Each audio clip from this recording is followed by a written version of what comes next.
Empresário, tem circulado um número e que vai aparecer em todo lugar. As empresas brasileiras estão renegociando, nesse momento, mais de 670 bilhões de reais em dívidas com o banco. Recorde absoluto. Mas presta atenção numa coisa, porque número que importa para você, dono de empresa, não é esse, é outro. E é bem mais perto de você do que parece. Olha isso.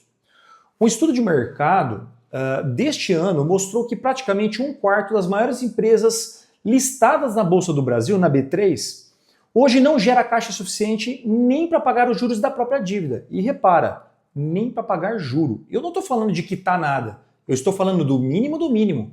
E essas são as gigantes, empresas com diretoria financeira, com o time inteiro cuidando disso. Agora, pensa na sua. Se a Raízen, a maior produtora de açúcar e etanol do país, entrou com os credores para renegociar quase 100 bilhões e sentou, o recado não é olha que empresa grande. O recado é ninguém está imune, nem você. E talvez você que esteja me ouvindo e achando que está tudo sob controle só porque o boleto ainda está sendo pago.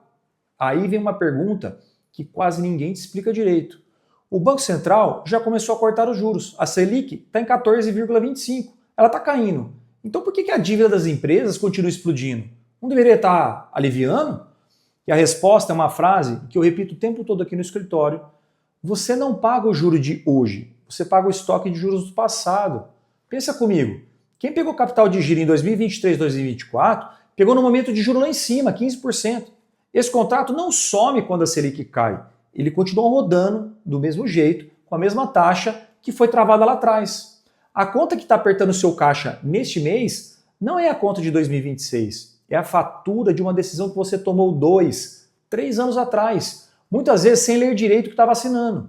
Por isso o volume de renegociação quase triplicou em 2 anos e vai continuar subindo, mesmo com o Banco Central cortando o juro, porque o passado leva muito tempo para sair do seu balanço. E talvez você esteja pensando, doutor, mas eu não tenho dívida, isso não me afeta. Para tudo, porque afeta sim. Essa crise ela escorre e ela bate em pelo menos 4 tipos de empresários que nunca atrasaram um boleto sequer. Primeiro, quem vende para essas empresas grandes endividadas. Você vira credor dela sem ter pedido. Passa a receber atrasado, parcelado, com desconto forçado. Segundo, quem tem empresa saudável, mas depende do banco. Você nunca atrasou nada, só que o sistema reage. Seu limite cai, sua taxa sobe, a análise do seu CNPJ fica mais dura e você paga pela conta dos outros.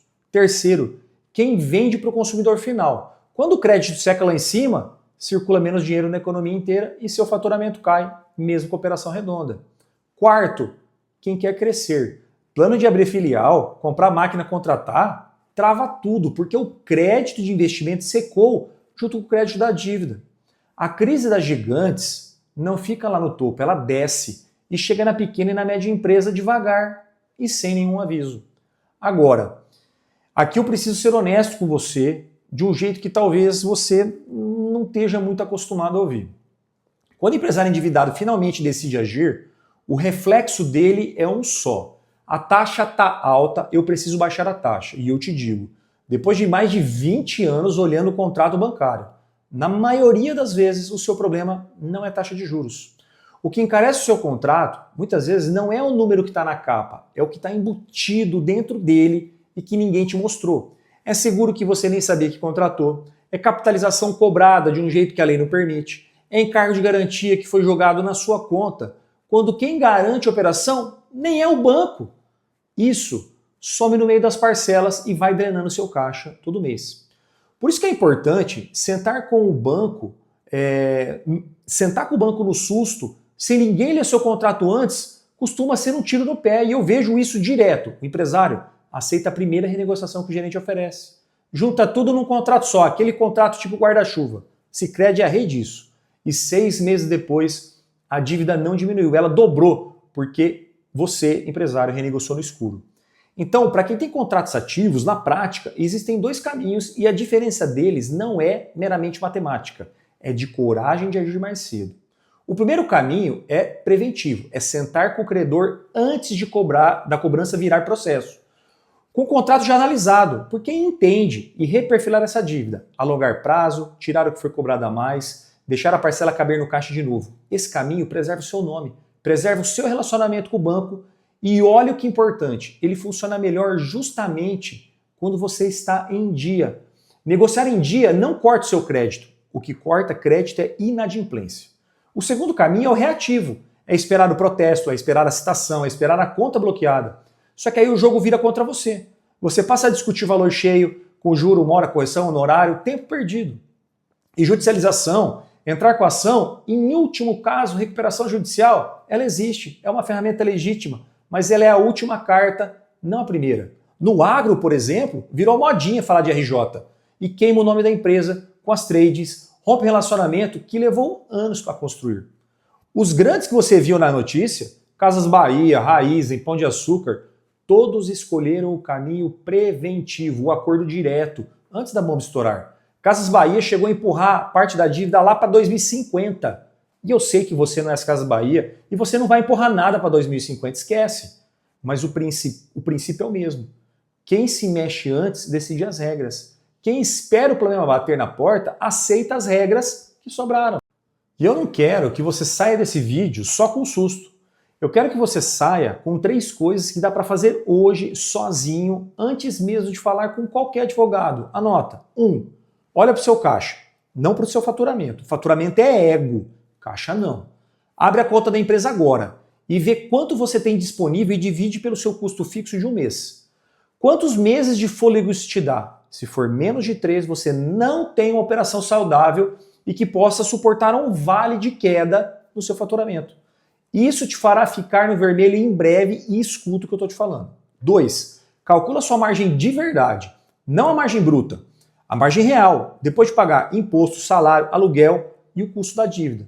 Se no fim do mês sobrar menos de 10% do faturamento, a sua operação provavelmente está sendo sustentada por capital de giro, e capital de giro é para expansão, não para tapar buraco. E com isso, com o tempo, é uma bomba relógio. 3. E aqui, onde eu mudo o conselho que você costuma ouvir por aí.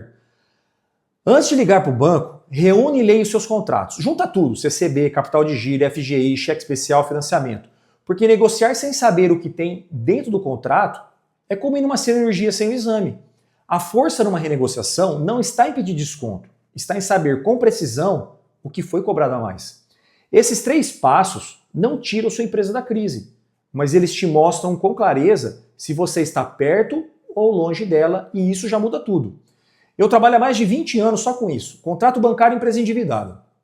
E tem uma coisa comum na maioria dos empresários. São bons vendedores, são bons de negócio, mas têm medo de olhar os números. Você já sentiu aquela ansiedade de não querer abrir a conta da empresa porque sabe que vai estar negativa e isso te gera uma sensação ruim? Pois bem, e é isso mesmo. A empresa não quebra por falta de venda, ela quebra por falta de coragem de olhar o número. Aqui no escritório, a gente não trabalha com promessa de lenda, nem solução milagrosa. Se alguém te garantir percentual ou prazo, desconfia.